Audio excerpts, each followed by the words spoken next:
the hurricane of 1938. In mid-September of 1938, a strong hurricane worked its way up the Atlantic coast.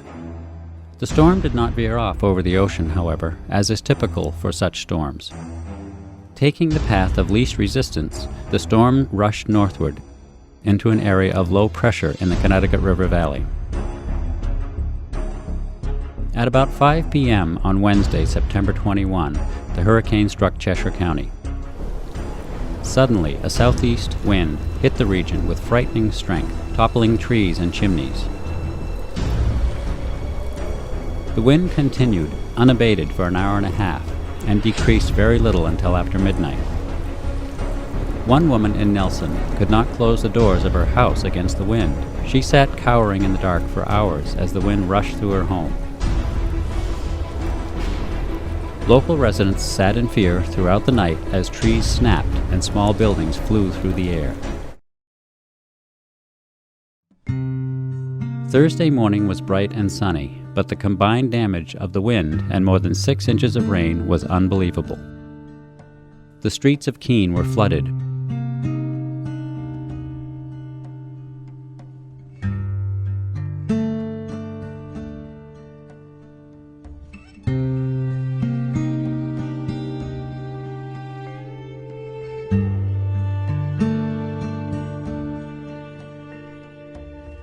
Or jammed with fallen trees.